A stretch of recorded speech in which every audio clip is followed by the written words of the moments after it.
परमेश्वर के नाम की महिमा होने पाए कि परमेश्वर ने फिर एक अवसर हमारे जीवन में प्रदान किया कि हम आज भी उसके वचन को हम सीखेंगे, पढ़ेंगे, मनन करेंगे। जिस प्रकार हम जानते हैं कि एफिसियों की पत्री हम पढ़ रहे हैं। पिछले हफ्ते हमने एफिसियों की पत्री उसका 5वां अध्याय को हमने शुरू किया था और 5वां अध्याय उसका 1 से लेके 20 आयत तक हमने देखा था। आज हम एफिसियों की पत्री 5वां अध्याय उसका 21 से लेके 6वां अध्याय और 10वें आयत तक हम ध्यान करेंगे। वो जो भाग है वो एक ही विषय को लेकर के है, इसलिए 5 का 21 से लेके 6 का 10वें अध्याय तक हम देखेंगे। हम जिस प्रकार अभी तक हमने पढ़ा है एफिसियों की पत्री, जिस प्रकार हम जानते हैं प्रेरित पौलुस का लेख है। ये पत्र कार्यगृह से लिखा गया है। रोमी कार्यगृह में जब पौलुस को बंदी बनाया गया था तब वहां से वो इफिसियों की कलीसिया को वो पत्र लिख रहे हैं। और एफिसी की कलीसिया को पत्र लिखने का उद्देश्य, क्योंकि पौलुस के द्वारा ये कलीसिया की स्थापना पौलुस, अपोलोस, अकीला, प्रिसिला इन लोगों ने मिल करके वहां पे एक कलीसिया की स्थापना की थी, जहां पे ज्यादातर लोग गैर यहूदी लोग थे। और वो लोग मूर्ति पूजा, जिस प्रकार हम जानते हैं वहां पे डायना देवी या आर्तिमिस जिसको हम बोलते हैं, उसकी आराधक लोग थे, आराधना करते थे। और मूर्ति पूजा से सत्य ईश्वर की पूजा में उन लोगों को सच्चाई बताया गया और सच्चे ईश्वर की वो भक्त बन गए और प्रभु यीशु मसीह को अपने उद्धारकर्ता के रूप में ग्रहण किए। और चूंकि वहां का जो वातावरण था, एफेसस जो शहर था, वहां पे काफी बिजनेस सेंटर था। और डेमेत्रियस करके एक सिल्वर स्मिथ था जो उसका बहुत बड़ा बिजनेस चल रहा था। लेकिन चूंकि पौलुस जब वहां सुसमाचार प्रचार किए, प्रभु यीशु मसीह के बारे में बताया, तो लोग जब प्रभु यीशु मसीह को ग्रहण करने लगे तो वो अर्तेमिस देवी को खरीदना बंद कर दी, जो मूर्ति था, क्योंकि हर एक कोई अपने घर में उसे एक मूर्ति के रूप में रख के आराधना करते थे। तो इन लोगों का जो बिजनेस जो था, धंधा जो था, वो अच्छा नहीं चल रहा था। इसलिए वो लोग पौलुस के जीवन में बहुत सारे परेशानी भी ला रहे थे। तो पौलुस को पता था कि जिस वातावरण में, जिस जगह ये लोग रह रहे हैं, बहुत सारे परेशानी आ सकते हैं। इसलिए बार बार उनको याद दिलाते हैं कि अपनी पुरानी अवस्था में तुम मत जाना। तुम पाप में थे, तुम दुनियावी थे, अंधकार में थे, लेकिन अब तुम पाप में नहीं हो, अब तुम पवित्र हो गए हो। प्रभु यीशु मसीह ने तुम्हारे पाप क्षमा किए हैं। तुम अंधकार से ज्योति में आए हो। तुम अब दुनिया के संतान नहीं, शैतान का संतान नहीं, बल्कि परमेश्वर का संतान हो। इसलिए तुम्हारा जो जीवन है वो एक नया जीवन है। पुरानी बातें बीत गई। तो ये बार बार याद दिला रहे थे कि अपने जीवन को कैसे व्यतीत करना है। जिस प्रकार हमने पिछले दिन भी ध्यान किए कि 6 अध्याय है। पहला, दूसरा, तीसरा अध्याय जो है वो डॉक्ट्रिनल है, और उसके बाद जो है प्रैक्टिकल एप्लीकेशन है। हमें प्रायोगिक जीवन में किस प्रकार से जिस बात को हमने सीखा है उसे प्रायोगिक तौर पे किस प्रकार लागू किया जाए, पौलुस प्रेरित इस एफिसी की पत्री के द्वारा हमें बताना चाह रहे हैं। हम ये देखे थे पहला अध्याय, दूसरा अध्याय, तीसरा अध्याय में कि एक विश्वासी का, एक परमेश्वर के संतान का, जब हम प्रभु यीशु मसीह को ग्रहण करते हैं तो हमारा जो धन, the wealth of A believer, हम क्या प्राप्त करते हैं। आज लोग प्रचार करते हैं कि प्रभु यीशु मसीह को तुम ग्रहण करोगे तो तुम्हारा रोग चंगाई हो जाएगा, तुम्हारा गरीबी खत्म हो जाएगा, तुम्हें ये मिल जाएगा, वो मिल जाएगा। लेकिन प्रभु यीशु मसीह ने कभी ऐसा नहीं बोला। प्रभु यीशु मसीह अगर चाहेगा तो हमें धनवान बना सकता है। प्रभु यीशु मसीह अगर चाहेगा तो हमें चंगा कर सकता है। लेकिन उद्देश्य ये नहीं है। हमारा जो धन है वो इस संसार में नहीं है, क्योंकि संसार हमारा नहीं है। अब्राहम से लेकर के, नोहा से लेके, मूसा से लेकर के पुराने नियम के अगर आप विश्वासियों को देखेंगे, वो लोग जैसे अब्राहम जो है वो कभी मकान तक नहीं बनाया, उसका अपना कुछ नहीं था, जबकि प्रभु परमेश्वर ने सारी संसार उसको दे रखा था। लेकिन वो तंबू में रहा करता था, क्योंकि वो यहाँ पे कुछ जो बांधना नहीं चाहता था, क्योंकि वो एक तीर्थ यात्री अपने आप को समझता था, इसलिए तंबुओं में रहा करता था। वो स्वर्गीय वासस्थान की ओर अपनी दृष्टि को बढ़ाए, अपने जीवन को व्यतीत करा था। मेरे प्रियजनों, हम लोग भी इस दुनिया में जब एक तीर्थ यात्री के समान है, हमारा यहाँ कुछ नहीं है। एक दिन हम सबको इस दुनिया को छोड़ के जाना होगा, इसलिए हम संपत्ति अगर यहाँ इकट्ठा कर रहे हैं, जो भी चीज यहाँ पे हम जोड़ रहे हैं, हम कुछ लेके नहीं जाएंगे। नंगे आए हैं, नंगे चले जाएंगे। लेकिन हमारा जो धन है वो यहाँ नहीं है। हम जब प्रभु यीशु मसीह को ग्रहण करते हैं, हमारा धन जो है वो स्वर्ग में है, क्योंकि हम प्रभु यीशु मसीह के संतान हैं, उसके द्वारा परमेश्वर के पुत्र बने हैं। इसलिए हमें वो पुत्रत्व का अधिकार जो मिला है, तो हमारा जो इनहेरिटेंस है, जो भी चीज प्रभु यीशु मसीह का है, जो भी चीज पुत्र का है, हम भी गोद लिए हुए पुत्र होने के अधिकार के द्वारा हमारा भी वो सब चीज है जो प्रभु यीशु मसीह का है। तो प्रभु यीशु मसीह का सब चीज स्वर्ग में है, और हमारा भी जो धन है वो स्वर्ग में है। जो दूसरा भाग है, वहां पे प्रैक्टिकल एप्लीकेशन, चौथा और पांचवें अध्याय जो हम पिछले दिन देख रहे थे, वहां पे एक विश्वासी को इस दुनिया में कैसे जीवन व्यतीत करना है, उसका चाल चलन, रहन सहन, रीति रिवाज, वर्ताव कैसा होना चाहिए। क्योंकि मसीह हमारे जीवन में जब आ गया तो हमारा जीवन बदल गया। हम अंधकार में थे, अब हम ज्योति में आ गए, तो मेरा जीवन बदल गया। तो जब मेरा जीवन बदल गया तो उसमें एक बदलाव होनी चाहिए। जो पाप हम करते थे, जो गलत बातें हम करते थे, जो ईर्ष्या वैर भाव हम रखते थे, एक मसीही बनने के बाद वो सब हमारे में नहीं होना चाहिए। पिछले हफ्ते हमने जो देखा था, इफिसियों की पत्री 5वां अध्याय 1 से लेकर के जो 20वें आयत हमने देखा था, वहां पे पौलुस प्रेरित प्रेम की बात कर रहे थे, लव की बात करते हैं कि परमेश्वर जो है वो प्रेम है, और हम परमेश्वर के अनुयायी हैं, मसीह के अनुयायी हैं, तो हम उसको, उसके एग्जाम्पल को हम फॉलो करें, हम परमेश्वर का अनुकरण करें। अगर परमेश्वर प्रेम है और हम उसका अनुकरण कर रहे हैं, तो हम में भी वो प्रेम होना चाहिए। हम परमेश्वर के संतान अपने आप को कहते हैं, और परमेश्वर प्रेम है, तो हम में प्रेम होना चाहिए। लेकिन अगर हम में प्रेम नहीं है तो हम परमेश्वर के संतान नहीं हैं। पौलुस प्रेरित पिछले 5वें अध्याय में हमें ये बात को सिखाए हैं, इस बात को बताए हैं। तो हमने देखा था परमेश्वर का अनुकरण करना। अभी तक जो हम चौथे और 5वें अध्याय में जो प्रैक्टिकल एप्लीकेशन, प्रायोगिक सिद्धांत जो हम देख रहे हैं, वहां पे पौलुस प्रेरित एक मसीह को इस जीवन में, इस दुनिया में कैसे जीना चाहिए। हमने देखा कि वॉक इन लव, प्रेम में चलना है, हमेशा प्रेम एक दूसरे से करना है, हमें कोशिश करना है फूट ना करने के बजाय यूनिटी, एकता बनाने में जो भी बन सके हमें कोशिश करनी चाहिए, एक दूसरे से प्रेम करना चाहिए। तो वॉक इन लव, हमारा जो चाल है वो प्रेमी चाल होना चाहिए, हमें प्रेम में चलना है। फिर हमने देखा था वॉक इन ट्रूथ, हम अंधकार में थे, हम अंधकार में नहीं, ज्योति में आ गए, हम सच्चाई को हम जानते हैं। तो हमारा जो जीवन है वो सच्चाई का जीवन होना चाहिए, वॉक इन ट्रूथ, सच्चाई में चलना चाहिए। फिर हमने देखा हम ज्योति हैं, परमेश्वर प्रभु यीशु मसीह ज्योति है, तो वॉक इन लाइट, हमें अंधकार में नहीं चलना है बल्कि रोशनी में चलना है। हमें ह्यूमिलिटी में चलना है, वॉक इन ह्यूमिलिटी, नम्रता, विनम्रता, है ना, अपने आप को दूसरे से बड़ा नहीं बल्कि अपने आप को दूसरे से छोटा समझना है। जिस प्रकार प्रभु यीशु मसीह अपने आप को कभी मालिक नहीं समझे, वो शिष्यों का पांव धोते थे, सर्वेंटहुड जिसको हम कहते हैं, वो ह्यूमिलिटी है, विनम्रता, नम्रता। फिर हमने देखा सबमिशन।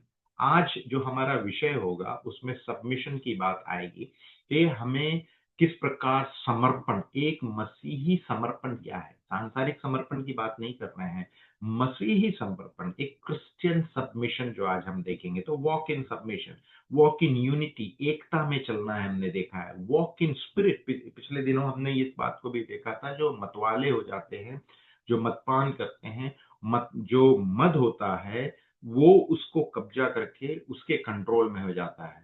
तो मतवाले मद पी करके मतवाले होने के बजाय पवित्र आत्मा को पी लो, पवित्र आत्मा से भर जाओ, और पवित्र आत्मा से जब भर जाएंगे तो पवित्र आत्मा हमारे जीवन का नियंत्रण करेगा, हमारे जीवन का रखवाला होगा। और जब पवित्र आत्मा हमारा जीवन का रखवाला होगा तो शैतान हमारा कुछ नहीं कर सकता है, और हम इस मसीही जीवन में हम सफल हो पाएंगे। बिना पवित्र आत्मा के मसीही जीवन में हम कभी सफल नहीं हो पाएंगे, क्योंकि पवित्र आत्मा वो शक्ति है जो हमें शैतान से जीतने में सहायता करता है, या शैतान को वो वध कर सकता है। हमारे काबिल में, हमें वो काबिलियत नहीं है कि हम शैतान को हरा सके। लेकिन अगर प्रभु यीशु मसीह हमारे साथ है, पवित्र आत्मा हमारे साथ है, तो हम शैतान को हरा सकते हैं, क्योंकि प्रभु यीशु मसीह विजय है। वो शैतान को हरा चुका है, वो मृत्यु को हरा चुका है, वो तीसरे दिन मृतक में से जी उठा, आज स्वर्ग में पिता के दाहिने विराजमान है। इस बात को हम अभी तक देख चुके हैं। आज हम एफिसी की पत्री 5वां अध्याय 21 से लेकर के 6वां अध्याय और उसका 10वां आयत को हम देखेंगे। मैं स्क्रीन को शेयर करता हूं। तो इफिसी की पत्री 5वां अध्याय 21 से 6वां अध्याय 10वां आयत। मसीही समर्पण, आज हम जो देखेंगे क्या है, मसीही समर्पण की बात को हम कर रहे हैं। एक मसीही व्यक्ति उसका जीवन कैसा होना चाहिए, समर्पण का जीवन होना चाहिए। आइए हम पढ़े किसी के पत्री 5वां अध्याय 21 से 33 पढ़ेंगे। मसीह परिवार के लिए निर्देश यहाँ पे दिया गया है। अब हम दुनियावी व्यक्ति नहीं है, दुनिया के अधीन नहीं है, हमारा जीवन बदल गया। तो हमारा जीवन अगर बदल गया तो हमारे परिवार में हमारा जीवन, जो पर्सनल लाइफ, व्यक्तिगत जीवन, सिर्फ व्यक्तिगत जीवन नहीं, पारिवारिक जीवन में, हम जहां काम करते हैं वहां पे, कलीसिया में, हमारे दोस्तों के साथ, हम इस दुनिया में एक सामाजिक तौर पे हमारा जीवन परिवर्तित हो चुका है। तो समाज के लिए हमारा जीवन फलवंत होना चाहिए। हम समाज के लिए बोझ ना बने, बल्कि समाज के लिए हम सहायक बने। इन बातों को पौलुस यहाँ बताते हैं कि हमारा दायित्व है। हमारा हमारा जो एक देश का जो प्रधानमंत्री है या राष्ट्रपति है, हम उसके भी अधीन हैं। हम मसीही होने के कारण हमारा दायित्व है कि उनके अधीन बने, क्योंकि उनको भी परमेश्वर ने ही नियुक्त किया गया, चाहे वो विश्वासी है या अविश्वासी। 5वां अध्याय एफिसियों की पत्री 21वें आयत। मसीह के प्रति सम्मान के कारण एक दूसरे को समर्पित हो जा। पिछले दिन जब हम 5वां अध्याय पहला आयत जैसे ही हमने शुरू किया था, वहां पे पौलुस प्रेरित बोलता है, तुम मुझे अनुकरण मत करो। किसको अनुकरण करने के लिए बोल रहा है? परमेश्वर का अनुकरण करो, क्योंकि एक मनुष्य के जीवन में काफी तरह की कमी घटी है। पौलुस परफेक्ट पर्सन नहीं था, मूसा परफेक्ट नहीं था, उसके उन लोगों के जीवन में काफी कमियां थी। इसलिए पौलुस भी खुद बोलते, तुम मुझे मत देखो। किसका अनुकरण करो? प्रभु यीशु मसीह का अनुकरण करो, क्योंकि वो निष्कलंक है, उसमें कोई दोष नहीं है। मसीह के प्रति सम्मान के कारण एक दूसरे को समर्पित हो जाओ। देखिए कैसे वो शुरू कर रहे हैं। हमें एक दूसरे के प्रति जो समर्पित होना है, हमारा जो सबमिशन, यानी क्रिश्चियन सबमिशन जिसको हम बोलते हैं, उसका फाउंडेशन, उसका बेस, उसका आधार क्या है? मसीह के प्रति सम्मान के कारण। अगर आप और हम मसीह के अनुयायी हैं, मसीह को हम सम्मान देना चाहते हैं, मसीह का नाम हम अगर ऊंचा करना चाहते हैं, उसकी महिमा करना चाहते हैं, तो हमें क्या करना चाहिए? एक दूसरे को समर्पित होना है। उससे क्या होगा? मसीह का नाम ऊंचा होगा, उसके सम्मान, रेस्पेक्ट। 22वें, हे पत्नियों, अपने अपने पतियों के प्रति ऐसे समर्पित रहो जैसे तुम प्रभु को समर्पित होती हो। 23वां, क्योंकि अपनी पत्नी के ऊपर उसका पति ही प्रमुख है, वैसे ही जैसे हमारी कलीसिया का सिर मसीह है, वह स्वयं ही इस देह का उद्धार करता है। 24, जैसे कलीसिया मसीह के अधीन है, वैसे ही पत्नियों को सब बातों में अपने अपने पतियों के प्रति समर्पित रहना चाहिए। 25वां है, हे पतियों। अब पहले पत्नियों के विषय को पौलुस प्रेरित ने बताया, अब पतियों के विषय में, हे पतियों, अपने पत्नियों से प्रेम करो, वैसे ही जैसे मसीह ने कलीसिया से प्रेम किया और अपने आप को उसके लिए बलि दे दिया। 26वें आयत, ताकि वह उसे प्रभु की सेवा में जल में स्नान करा के पवित्र कर हमारी घोषणा के साथ परमेश्वर को अर्पित कर दे। इस प्रकार वह कलीसिया को एक ऐसी चमचमाती दुल्हन के रूप में स्वयं के लिए प्रस्तुत कर सकता है, जो निष्कलंक हो, झुर्रियां से रहित हो, या जिसमें ऐसी और कोई कमी ना हो, बल्कि वह पवित्र हो और सर्वथा निर्दोष हो। अब यहाँ पे मैं एक चीज दिखाना चाहता हूँ। आप देखिए यहाँ पे, इसलिए मैंने अंडरलाइन किया, कितनी बार जैसे जैसे। पत्नियों को कहा जा रहा है अपने पतियों के प्रति समर्पित रहो। ये जो समर्पण है, एक एक मालिक और एक बंदी के बीच का समर्पण नहीं है, स्लेव और मास्टर का रिश्ता नहीं है। पुराने जमाने में जिस प्रकार हम देखते थे, स्लेव्स हुआ करते थे, बंदी हुआ करते थे, उसे मालिक के अधीन रहना पड़ता था। जो भी मालिक बोला उसके ऊपर वो कुछ नहीं कर सकता था। तो पत्नी का जब सबमिशन की बात कर रहे हैं, समर्पण की बात कर रहे हैं, वो रिलेशनशिप नहीं है। आप देखिए कैसे बोल रहे हैं, पत्नियों को कहा गया कि पति के प्रति समर्पित रहो। इसका मतलब ये नहीं कि पति हमारा मालिक है, हमारा परमेश्वर है, हमारा ईश्वर है, हम पति जो बोलेगा वही करेंगे, नहीं।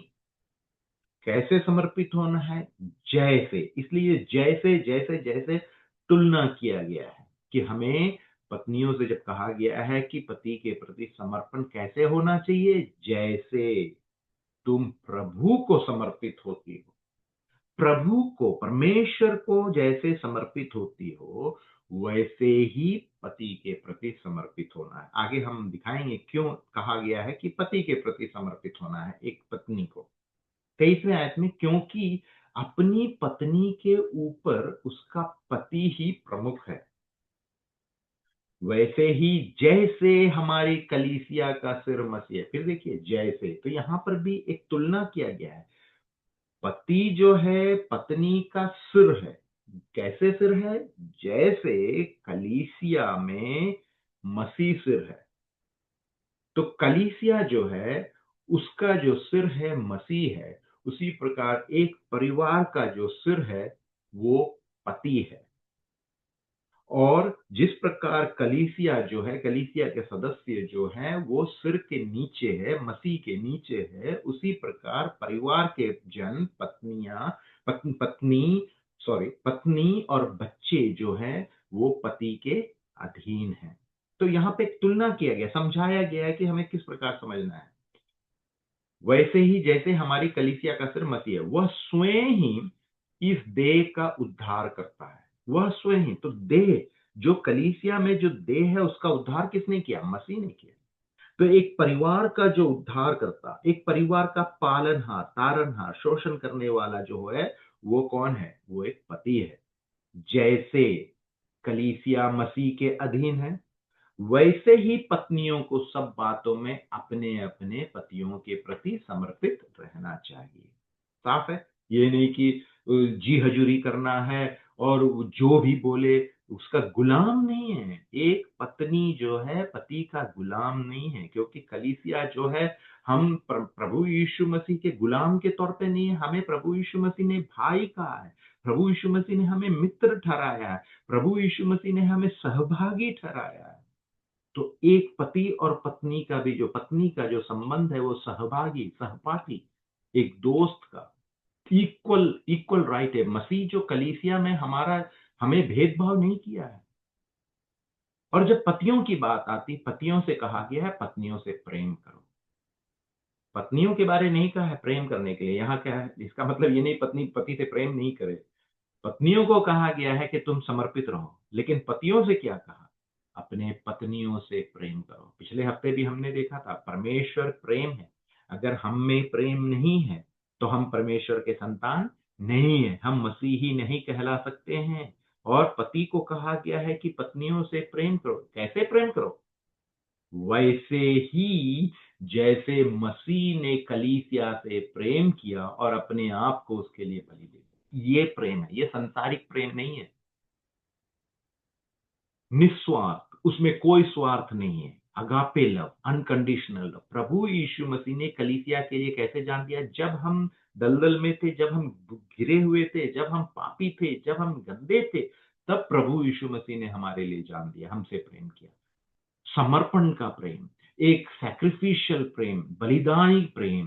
तो पतियों से कहा गया है कि पत्नी से कैसे प्रेम करो? जैसे मसीह ने कलीसिया से प्रेम किया।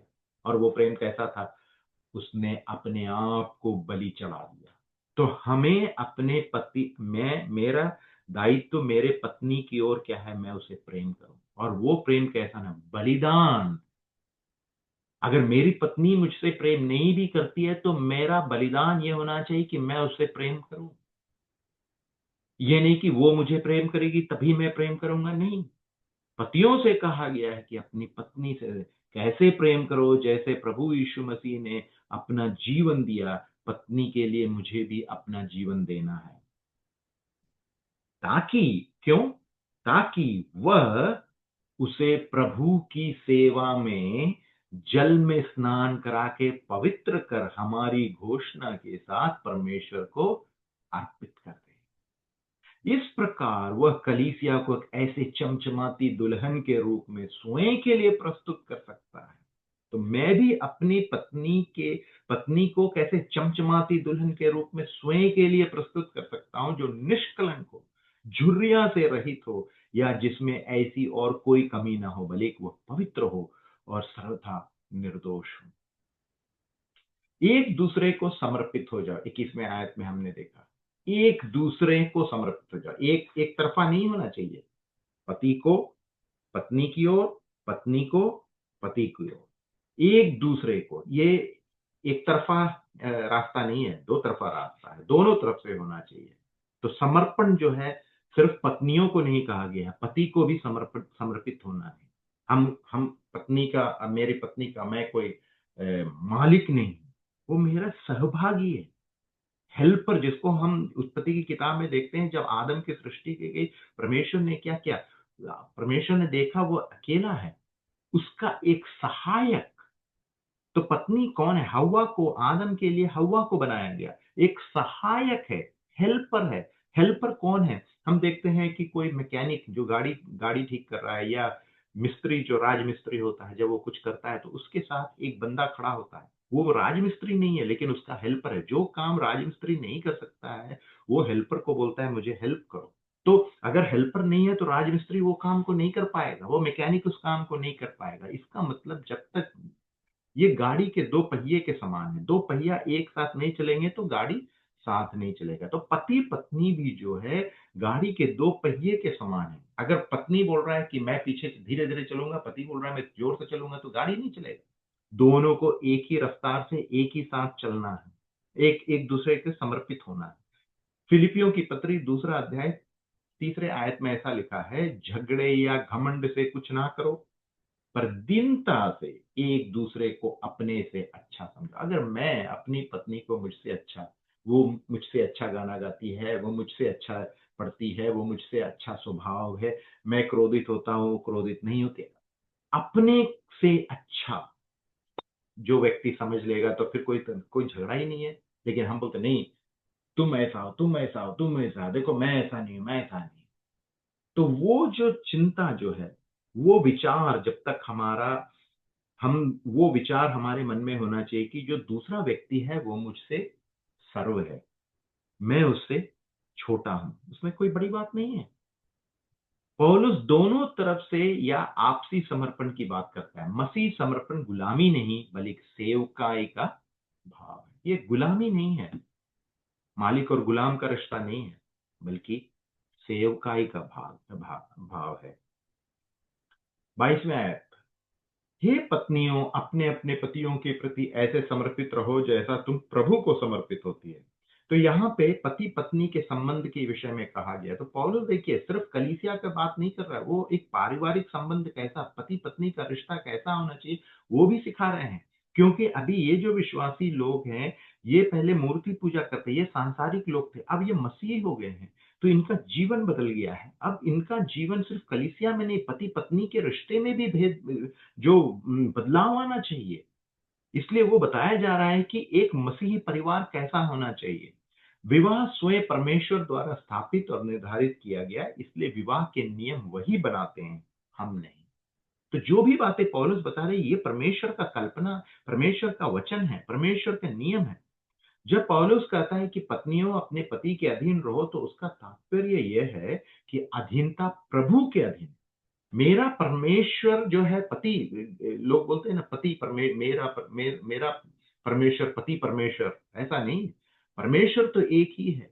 हम पति के अधीन, पत्नियों को कहा गया अधीन रहो, बल्कि हमारा जो परमेश्वर है वो पति नहीं है, हमारा परमेश्वर एक ही है, वो प्रभु यीशु मसीह है। तो पत्नियों को कहा गया है कि अपने पति के अधीन रहो जैसे प्रभु के अधीन हो। कुलुसियों की पत्री 3 अध्याय 18वें आयत में लिखा, हे पत्नियों अपने अपने पति के अधीन रहो जैसा प्रभु में उचित है। क्यों अधीन रहो? अब पत्नियां पूछ सकती है मैं क्यों अधीन रहूंगा? क्योंकि पौलुस बोलते हैं ये प्रभु में उचित है, ये परमेश्वर का न्याय प्रमाण है। क्योंकि जो जो शादी है, विवाह जो है, वो मनुष्य के द्वारा निर्णय किया गया एक प्रक्रिया नहीं है। विवाह जो है वो परमेश्वर के प्रक्रिया में एक नियम दिया गया है। परमेश्वर ने विवाह को बनाया है, मनुष्य ने नहीं बनाया है। हम उसका आचरण कर रहे हैं, हम उसको फॉलो कर रहे हैं, लेकिन विवाह का जो इंस्टीट्यूशन है वो परमेश्वर ने खुद सृजा है, परमेश्वर ने खुद बनाया है। तो उसके जो भी नियम कानून है वो मनुष्य नहीं बना सकता, परमेश्वर ने बनाया है। तो वो प्रभु में उचित है। पहला तीमुथियुस 2:11 से 14 में ऐसा लिखा है, एक स्त्री को चाहिए कि वह शांत स्वभाव से समग्र समर्पण के साथ शिक्षा ग्रहण करे।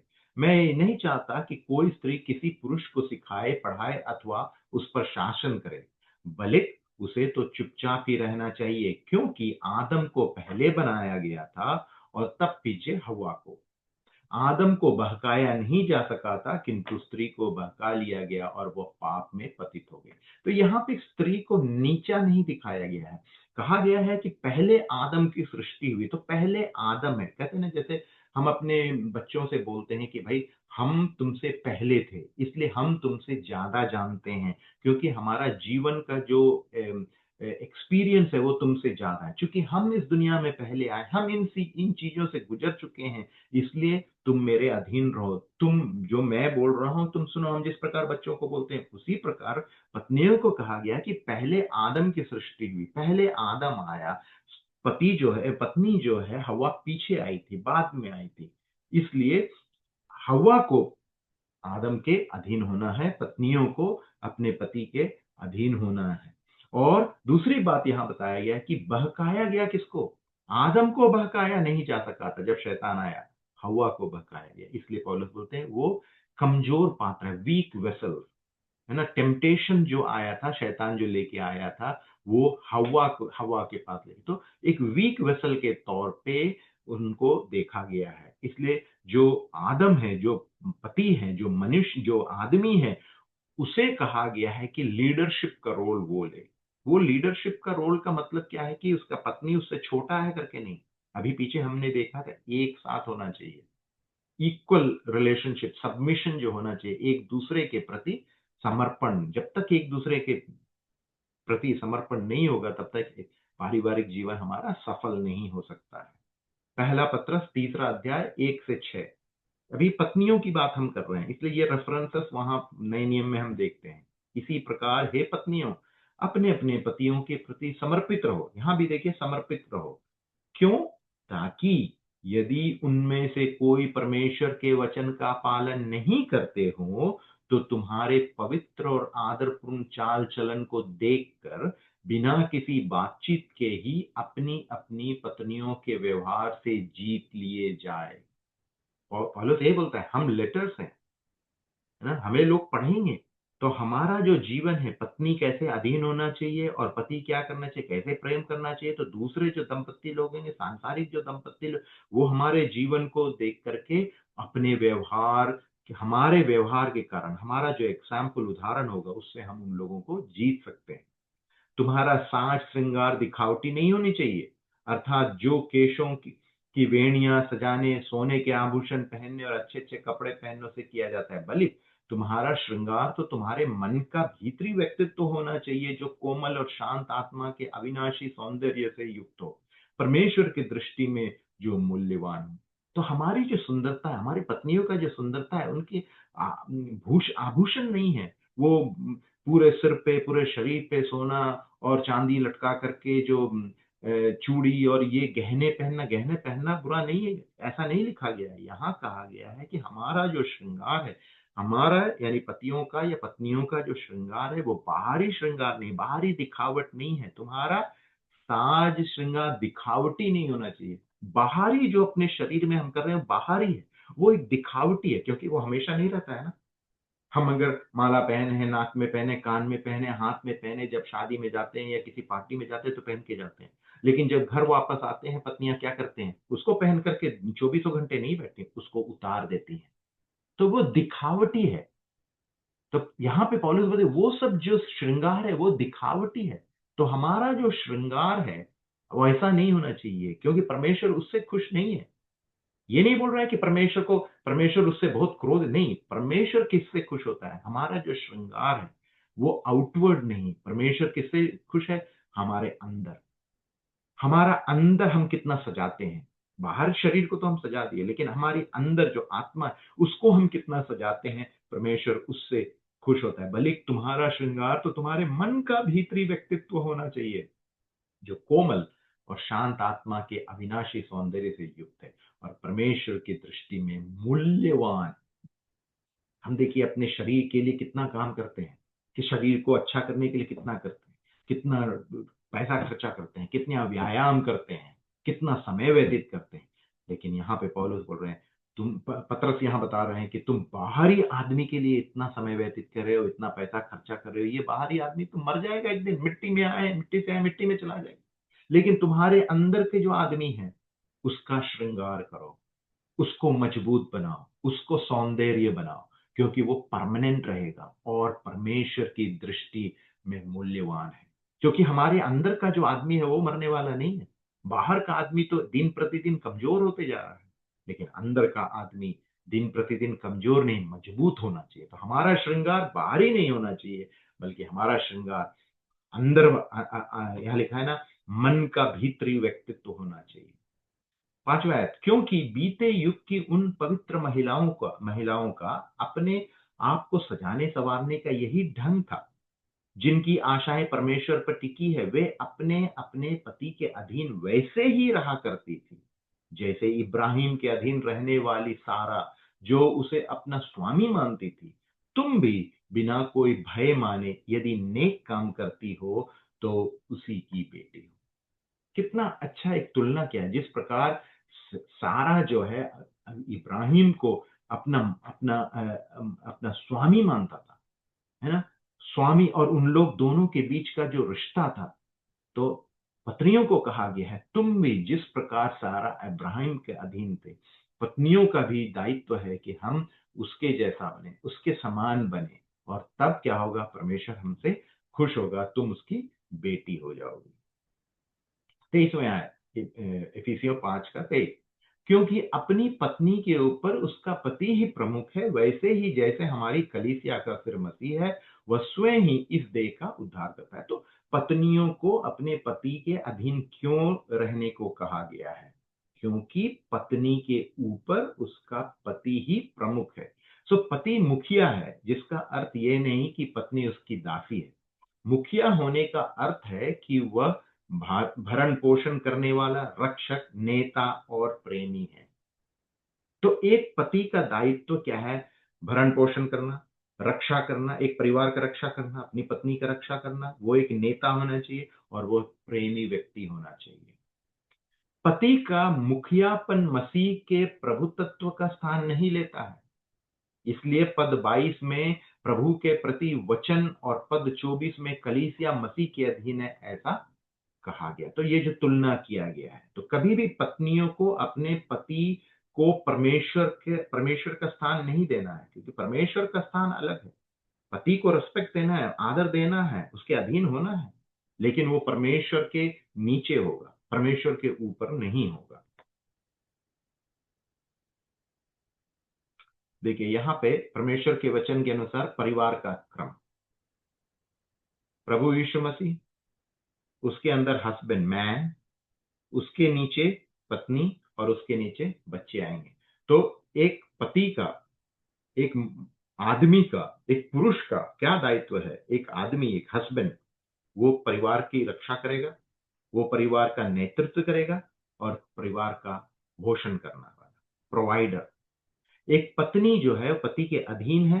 पत्नी क्या करती है? वो परिवार की देखरेख करेगी, पढ़ाएगी, कंफर्ट, आश्वासन, कोई जैसे बच्चे भूखे हैं या परिवार की कोई जरूरत है, वहां पे दुख तकलीफ है, तो कंफर्ट देने वाला, है ना, प्यार देने वाला, सांत्वना देने वाला, नर्चरिंग, बच्चे बच्चे बच्चे होंगे तो बच्चे की परवरिश करना। क्योंकि आदम को कहा गया था खेत में जाके काम, बंजर भूमि को तुम सृजो, उसको जोतो। और पति हवा को कहा गया था कि तुम बच्चे जनोगी और परिवार की देखरेख करोगी और बच्चे का परवरिश करोगी। तो यहाँ पे पत्नी का जो दायित्व है वो कहा गया है। और बच्चों को क्या कहा गया कि अपने माँ बाप के अधीन रहो, ओबे योर पेरेंट, और माँ बाप को प्यार करो। इस बात को हम देखेंगे क्योंकि अगले भाग में ये आएगा। 24 और 25 में हम हे पतियों, अब पतियों में आ गया, पत्नियों को बोलने के बाद अब पतियों को सिखाया जा रहा है, अपने पत्नियों से प्रेम करो। जैसे कलीसिया मसीह के अधीन है, वैसे ही पत्नियों को सब बातों में अपने अपने पतियों के प्रति समर्पित रहना चाहिए, हमने देख लिया। अब हे पतियों, अपनी पत्नियों से प्रेम करो। कैसे प्रेम करो? जैसे वैसे ही जैसे मसीह ने कलीसिया से प्रेम किया और अपने आप को उसके लिए बलि दे दिया, निस्वार्थ। इसका मतलब अगर मेरी पत्नी मुझसे गुस्सा करती है तब भी मैं उससे प्यार करूंगा, ये यदि मेरी पत्नी अगर मैं कुछ बोलता हूं नहीं करती है तब भी मैं उससे प्यार करूंगा। वो होता है निस्वार्थ। ये नहीं कि वो मुझ मेरा काम कर देगी तभी मैं उसे प्रेम करूंगा, ऐसा नहीं। बलिदान रूपी, हमेशा उसके लिए अपने जान कुर्बान के लिए तैयार होना है, जिस प्रकार मसीह ने, है ना, हमारे लिए जान दिया, ताकि वह उसे प्रभु की सेवा में जल में स्नान करा के पवित्र कर हमारी घोषणा के साथ परमेश्वर को अर्पित कर दे। इस प्रकार वह कलीसिया को एक ऐसी चमचमाती दुल्हन के रूप में स्वयं के लिए प्रस्तुत कर सकता है, जो निष्कलंक हो, झुर्रियों से रहित हो, जिसमें ऐसी कोई कमी ना हो। अगर हमारी पत्नियों में अगर कुछ भी कमी आ गया तो उसका जो दायित्व है, उसके जिम्मेदार कौन है, ये हम भूल जाते हैं। पति जिम्मेदार है, क्योंकि यहाँ पे क्या लिखा गया? अगर हमारी पत्नियों को हम निस्वार्थ भाव से प्रेम करेंगे, जिस प्रकार प्रभु यीशु मसीह ने कलीसिया को प्रेम किया, उसके लिए अपना जान बलिदान दे दिया, हम भी अपनी पत्नी के लिए अगर जान दे देंगे, तो उद्देश्य क्या है? प्रभु यीशु मसीह का कलीसिया उसका शरीर है। कोई भी अपने शरीर को दोष देना नहीं चाहेगा, उसको ठेस पहुंचाना नहीं चाहेगा। उससे हर कोई अपने शरीर से प्रेम करता है ना, और प्रभु यीशु मसीह सिर है और प्रभु यीशु मसीह का ये शरीर है, तो प्रभु यीशु मसीह इससे प्रेम करेगा। तो पत्नियों से हमारा प्रेम होना चाहिए, हम उसे प्रेम करेंगे। अगर मेरी पत्नी अच्छा करेगी तो उसमें मेरा भी कुछ क्रेडिट आएगा। जिस प्रकार प्रभु यीशु मसीह कलीसिया को चमचमाती दुल्हन के रूप में स्वयं के लिए प्रस्तुत कर सकता है, जो निष्कलंक हो, झुर्रियों से रहित हो, जिसमें ऐसी और कमी ना हो, बल्कि वो पवित्र हो और सर्वथा निर्दोष हो। तो पत्नियों से ज्यादा दायित्व पतियों को दिया गया है। अगर हमारी पत्नी में कुछ कमी, हम पत्नियों का शिकायत नहीं कर सकते। अगर उसमें कुछ कमी हम देखते हैं तो कमजोरी कौन? मैं उसका जिम्मेदार हूँ। वो मेरी जिम्मेदारी है कि उसे प्रेम करे, उस पर उसका जो समर्पण है उसका हम आदर करें, उसको हम पवित्र और निर्दोष ठहराए। वो मेरे ऊपर है। जिस प्रकार प्रभु, तो वही प्रेम कहा गया है। सिर्फ हम ये नहीं बोल सकते कि पत्नी मेरे अधीन रहो और जो पति जो है उसका काम पति नहीं करे, ऐसा नहीं हो सकता है। दो तरफा होना चाहिए। अभी हमने देखा था यहाँ ट्रैफिक एक साइड नहीं, दोनों दोनों सबमिशन जो है वो दो तरफा है। यहाँ पे उन्हें निर्बल समझकर उनका आदर करो, प्रेम करो, और क्या बोला? आदर करो। लेकिन पत्नियों को कहा, क्या कहा गया? अधीन रहो। एक ही चीज कहा गया, पत्नियों अपने पति के अधीन रहो। लेकिन पतियों को कहा गया उसे प्रेम करो, उन्हें निर्बल समझकर उनका आदर करो। अगर मैं अपनी पत्नी का आदर नहीं करता हूं तो मेरी पत्नी मेरे अधीन नहीं रहेगी। मैं उसको दोष नहीं दे सकता हूं। मुझे पहले उसे प्रेम करना है, मुझे उसे आदर करना है। जो आदर उसको मिलना चाहिए, अगर मैं अपनी पत्नी को वो आदर नहीं दूंगा तो मेरी पत्नी जो है वो मेरे अधीन नहीं रहेगी, मेरे प्रियजनों। क्योंकि अभी भी हमने देखा था, गुलाम और मालिक का रिश्ता नहीं है। प्रभु यीशु मसीह और कलीसिया का रिश्ता ये नहीं है। प्रभु यीशु मसीह हमारे जीवन में कुछ अच्छा देख करके हमसे प्रेम किया, कुछ अच्छा देखकर हमारे लिए जान दिया। और आज भी हम कितने गलत काम कर रहे हैं, हम गलत हैं, फिर भी प्रभु यीशु मसीह हमसे घृणा नहीं करता है, वो हमसे प्रेम करता है। तो मेरी पत्नी में भी अगर कुछ खोट है, कमी है, तो मुझे घृणा नहीं करना है, मुझे प्रेम करना है। वही निस्वार्थ निस्वार्थ प्रेम कहा गया है। तो जिम्मेदारी पतियों के ऊपर ज्यादा है। पतियों को अपने 28 एफिसियों 5 का 28, पतियों को अपने अपने पत्नियों से उसी प्रकार प्रेम करना चाहिए जैसे वे स्वयं अपनी देहों से करते हैं। जो अपनी पत्नी से प्रेम करता है वह स्वयं अपने आप से भी प्रेम करता है, क्योंकि मेरी पत्नी जो है वो मेरी देह है। अपनी देह से कौन घृणा करता है? 29, कोई अपनी देह से तो कभी घृणा नहीं करता, बल्कि वह उसे पालता पोसता है और उसका ध्यान रखता है। तो अगर मेरी पत्नी मेरी देह है, तो मुझे उसे पालना है, मुझे उसे पोसना है, मुझे उसका ध्यान रखना है। तो जिम्मेदारी किसकी है? मेरी है। लेकिन पतियां कंप्लेन करते रहते, शिकायत करती है कि मेरी पत्नी ऐसे है, मेरी पत्नी नहीं सुनती है। यहाँ पे साफ यहाँ पे साफ पौलुस प्रेरित बोलते हैं, अगर ऐसा हो रहा है तो जिम्मेदार कौन है? एक लीडर जिम्मेदार है। एक कंपनी अगर गिर जाता है, कंपनी का बिजनेस अच्छा नहीं चलता है, तो जिम्मेदार कौन है? उस कंपनी का मालिक, उसका लीडर जिम्मेदार होता है। एक देश अच्छा नहीं कर रहा है तो उसका जिम्मेदार कौन है? उस देश का नेता जिम्मेदार होता है।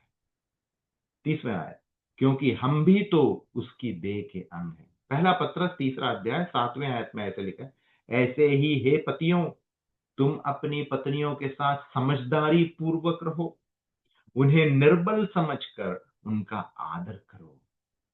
उन्हें निर्बल समझ के उसका आदर करो। जीवन के वरदान में उन्हें अपना सह उत्तराधिकारी भी मानो, ताकि तुम्हारी प्रार्थनाओं में बाधा ना पड़े। इससे सरल भाषा में और क्या कहा जा सकता है? एक पति और पत्नी का रिश्ता कैसा होना चाहिए? पौलुस प्रेरित यहाँ पे बताते हैं। पतियों को अपने पत्नियों से कैसे प्रेम करना चाहिए, इस पर निर्देश 25वें आयत में हमने देखा। कैसा प्रेम करना चाहिए? बलिदान पूर्वक, सैक्रिफिशियल लव। 26वें आयत में हमने देखा, उसे पवित्र करो। 28 से 30 में हमने देखा, उसे संतुष्ट करो।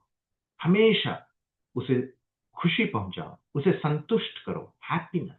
वो अगर संतृप्त रहेगी तो मैं जो भी बात बोलूंगा वो करेगी। अगर वो संतृप्त नहीं है तो उसका जिम्मेदार कौन है? मैं हूं। पौलुस बोलते हैं उसको खुश रखो, उसको पवित्र रखो, उसको संतुष्ट करो। तो क्या है? वो हमारे अधीन रहेगी। 24वें आयत, इसलिए पुरुष अपने माता पिता को छोड़कर अपनी पत्नी के साथ रहेगा और वे दोनों एक तन हो जाएंगे। उत्पत्ति 2 का 24 में हम पढ़ते हैं। तो ये जो पति पत्नी का जो संबंध है, जिस प्रकार मैंने पीछे बताया, ये इंस्टीट्यूशन जो मैरिज का जो निबंधन है, ये बंधन जो है, ये परमेश्वर के द्वारा रचा गया है। परमेश्वर ने ये जब मनुष्य जाति की सृष्टि की तब ये रचा गया है। और क्या कहा है? माता पिता को छोड़कर तो वो एक देह होंगे।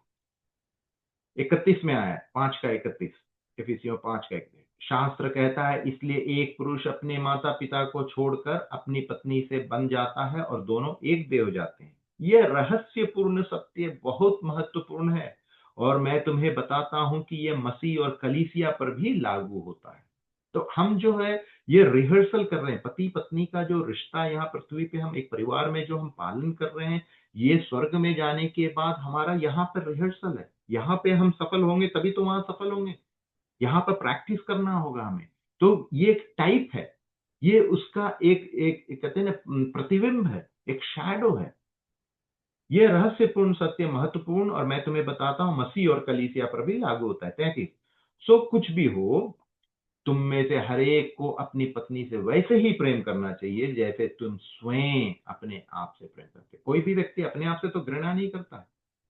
कैसे प्रेम करना चाहिए? जैसे अपने आप से प्रेम करते हो। और एक पत्नी को भी अपने पति का डर मानते हुए उसका आदर करना चाहिए। तब ये इतनी बात बताने के बाद वो पत्नी को बोलते हैं, पति का डर मानते हुए उसका आदर करना चाहिए। तो पत्नियों को अपने पति का आदर करना चाहिए, जिस प्रकार सैरा ने अब्राहिम का आदर किया, उसे अपना स्वामी माना। अब आइए इफिसियों के पत्री 6वां अध्याय 1 से 4। पति पत्नी के बाद एक मसीही परिवार की हम बात कर रहे हैं, तो हम बच्चे होंगे। तो एक बच्चों बेटे बेटी जो परिवार में होंगे, उनका माता पिता के साथ कैसा संबंध होना चाहिए, बच्चों को शिक्षा कैसे देनी चाहिए, ये बातों को बता रहे। बच्चों और अभिभावकों के लिए निर्देश, इफिसियों के पत्री 6 अध्याय। हे बालकों, प्रभु में आस्था रखते हुए माता पिता की आज्ञा का पालन करो। क्या कहा गया है? बच्चों से कहा गया है माता पिता की आज्ञा का पालन करो, क्योंकि यही उचित है। जिस प्रकार पत्नियों से कहा गया उसके अधीन रहो, यही उचित है। पतियों से कहा गया पत्नियों से प्रेम करो, यह उचित है। उसी प्रकार बच्चों से कहा गया कि माता पिता की आज्ञा का पालन करो, यह उचित है। दूसरी आयत, अपने माता पिता का सम्मान करो, उसके आज्ञा का पालन करो, उसका सम्मान करो। ये पहली आज्ञा है जो इस प्रतिज्ञा से भी युक्त है, तेरा भला हो और तू धरती पर चिरायु। एक प्रतिज्ञा है ना। यहां पे लिखा है आज्ञा के साथ प्रतिज्ञा। यहां पे एक प्रॉमिस दिया गया है कि तुम अगर अपनी माता पिता का सम्मान करोगे तो तुमको क्या मिलेगा, तेरा भला हो और तू धरती पर चिरायु। मेरे प्रिय बच्चे लोग, अपने माता पिता की आज्ञा का पालन करो, अपनी माता पिता का सम्मान करो, क्योंकि अगर तुम ऐसा करोगे तो तुम्हारा भला होगा और तुम्हारा दीर्घायु, है ना, धरती पर चिरायु हो।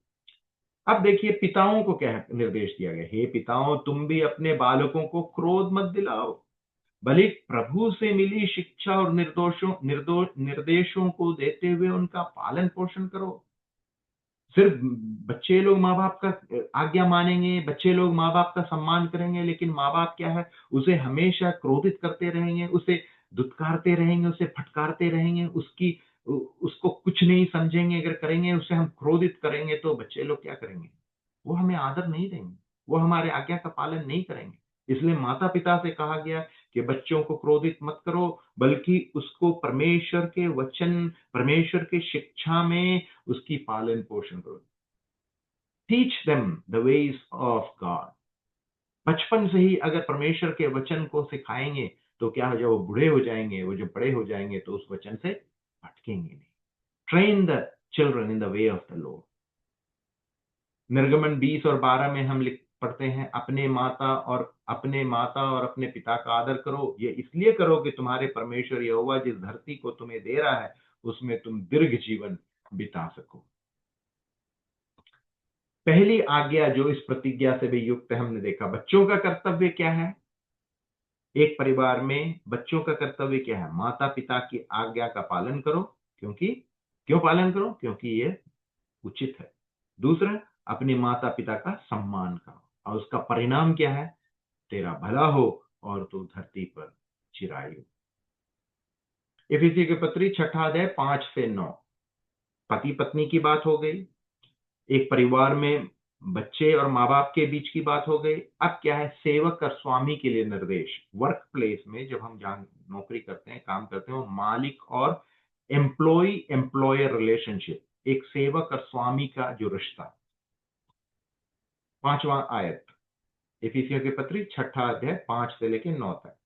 हे सेवकों, तुम अपने सांसारिक स्वामियों की आज्ञा निष्कपट हृदय से भय और आदर के साथ उसी प्रकार मानो जैसे तुम मसीह की आज्ञा मानते हो। तो सेवकों को, हम लोगों को कहा गया है कि तुम्हारा जो स्वामी, सांसारिक स्वामी यानी जिस देश में हम रहते हैं, देश के नेता, जिस कंपनी में, जिस ऑफिस में हम काम करते हैं, वहां का जो नेता, यहाँ का जो मालिक है, उसके प्रति मेरा व्यवहार कैसा होना चाहिए। आज्ञा निष्कपट हृदय से भय और आदर के साथ उसे मानना है। कैसे, जैसे मसीह की आज्ञा मानते हो सकता है मेरा जो बॉस है, हो सकता है मेरा जो मालिक है, हो सकता है मेरा जो देश का राष्ट्रपति और प्रधानमंत्री, वो मसीही नहीं हो, वो परमेश्वर पे विश्वास नहीं करता है, वो प्रभु यीशु मसीह पे विश्वास नहीं करता है, फिर भी वो हमारा स्वामी है, सांसारिक स्वामी है। और परमेश्वर का वचन हमें बताता है कि उसकी आज्ञा, उसको कैसे करना है, स्वामियों की आज्ञा निष्कपट हृदय से भय और आदर के साथ मानना है। 6वां है, केवल किसी के देखते रहते ही काम मत करो जैसे तुम लोगों के समर्थन की आवश्यकता हो, बल्कि मसीह के सेवक के रूप में काम करो जो अपना मन लगाकर परमेश्वर की इच्छा पूरी करती है। अपने जहां पे हम नौकरी करते हैं, जहां पे काम करते हैं, वहां पर वो मेरा मालिक जो है देखेगा तभी हम काम करेंगे या उसे बेवकूफ बना देंगे, ऐसा नहीं। हम जब वहां पे काम करते हैं, हम अपने देश के नेता की जब हम आज्ञा मानते हैं, तो इस बात को हमारे मन में बांध लेना है, इस बात को गांठ बांध लेना है कि हम जो भी कार्य कर रहे हैं, हम परमेश्वर के लिए कर रहे हैं, हम उस मनुष्य के लिए नहीं कर रहे। यद्यपि हम मनुष्य के लिए कर रहे हैं, लेकिन हमारा जो अल्टीमेट गोल क्या है, परमेश्वर की स्तुति करना, परमेश्वर की महिमा के लिए हम कर रहे हैं, परमेश्वर को खुश करने के लिए हम ये सब काम कर रहे हैं, क्योंकि हम उसके संतान हैं। 7वां है, उत्साह के साथ एक सेवक के रूप में ऐसे काम करो जैसे मानो तुम लोगों की नहीं, प्रभु की सेवा कर रहे हो। तो अपने नौकरी के स्थान में, अपने देश में, जहां भी हम किसी की भी सेवा करते हैं, किस बात को लेकर के करते हैं कि हम प्रभु की सेवा कर रहे हैं। याद रखो, तुम में से हर एक, चाहे वह सेवक या स्वतंत्र, यदि कोई अच्छा काम करता है तो प्रभु से उसका प्रतिफल पाएगा। हो सकता है सांसारिक स्वामी आपको प्रतिफल नहीं दे, लेकिन हम ये बात को सोचे कि हम जो भी काम कर रहे हैं हम प्रभु के लिए कर रहे हैं, तो उसका फल कौन देगा? हमें प्रभु देगा, उसका प्रतिफल होगा। आज नहीं तो कल उसका प्रतिफल होगा। वहां पे न्याय है। यहां न्याय हो सकता है नहीं मिले, लेकिन उसके दरबार में, परमेश्वर के दरबार में हमेशा न्याय मिलेगा। 9 में आए, हे स्वामियों। अब यहां पे स्वामियों के लिए, एम्प्लॉयर को कहा गया है, तुम भी अपने सेवकों के साथ वैसा ही व्यवहार करो और अब उन्हें डराना धमकाना छोड़ दो। याद रखो, उनका और तुम्हारा स्वामी स्वर्ग में है और वो कोई पक्षपात नहीं करता है। तो मान लिया कि अगर आप एक विश्वासी हैं और आप स्वामी हैं और आपके अधीन लोग काम कर रहे हैं, आप और मालिक हैं और आपका जो सेवक है, तो उसके प्रति व्यवहार कैसा होना चाहिए? हम जानते हैं पौलुस जब वो पत्र लिखता है ओनेसिमस के हाथ में, जो वो पत्र भेजता है, वहां पे हम देखते हैं कि उसके मालिक और सेवक के रिश्ते की बात कहा जा रहा है कि उसका जो कर्जा है वो तुम माफ कर दो करके, बहुत सारी बातें वहां पे हम देखते हैं। तो यहाँ पे लिखा है कि एक स्वामी भी अपने सेवकों के साथ वैसा ही व्यवहार करो, उन्हें डराना धमकाना छोड़ दो। याद रखो, उनका और तुम्हारा स्वामी स्वर्ग में है और वो पक्षपात नहीं करता है। हम यहाँ पे हो सकता है पक्षपात करते हैं, लेकिन स्वर्ग में क्या है? वहां पे कोई पक्षपात नहीं। इसलिए पहले भी क्या किया गया है, हमें कहा गया है, सेवकों को कहा गया है कि तुम चिंता मत करो। तुम जब स्वामी की सेवा कर रहे हो, सांसारिक स्वामी की सेवा कर रहे हो, तुमको फल अगर नहीं भी मिला, तुमको वहां पे न्याय नहीं भी मिला, तो तुम्हारा जो स्वामी जो स्वर्ग में है वो तुमको न्याय देगा, वो उसका प्रतिफल देगा। मैं विश्वास रखता हूं कि जब पौलुस प्रेरित एफिसी की कलीसिया के विश्वासियों को सिर्फ मंडली की बातों को नहीं सिखा रहे हैं, बल्कि प्रायोगिक तौर पे हमारा जो निजी जीवन है, पारिवारिक जीवन है, उसमें भी हमें कैसे व्यवहार करना चाहिए, ये बात को सिखाए इस पत्र के द्वारा प्रोत्साहित कर रहे हैं। और विशेष करके हम लोगों के लिए भी बहुत ही जरूरी है। सिर्फ हम कलीसिया में आकर के अच्छे बन जाएं, संत बन जाएं, ये गलत बात है। हमारा जो जीवन है सिर्फ कलीसिया में हम पवित्र ठहरे, ऐसा नहीं है। हमारा जो जीवन है मसीही जीवन है, हमारा जो आचरण है, जिस प्रकार हम कलीसिया में अपने आप को पवित्र दिखाना चाहते हैं, वैसे ही हमारे परिवार में होना चाहिए। वैसे ही मेरे बच्चे मेरे मुझे देखे, वैसे ही मेरी पत्नी मुझे देखे, वैसे ही मेरे पति मुझे देखे, मेरे मेरे माँ बाप मुझे देखे। क्योंकि जिस प्रकार हमने देखा, पत्नियों को कहा गया कि तुम उसके अपने पति के अधीन बनो, पति को कहा गया तुम अपनी पत्नी की सेवा प्रेम करो, है ना, उसकी आदर करो। तो उससे क्या होगा? जो सांसारिक लोग हैं वो तुम्हारे प्रेम को देख करके, तुम्हारे आदर को देख करके उनके जीवन में कुछ परिवर्तन हो जाए और वो प्रभु के नाम की महिमा, प्रभु के नाम की महिमा होने पाए। विश्वास रखता हूं कि ये जो प्रायोगिक बात जो है पौलुस प्रेरित यहाँ पे एफिसी की कलीसिया के विश्वासियों को जो पत्र लिख करके प्रोत्साहित कर रहे हैं, वो हम एक एकों के निजी जीवन, हम एक एकों के पारिवारिक जीवन, हम एक एकों के कलीसियाई जीवन में बहुत ही सहायक है।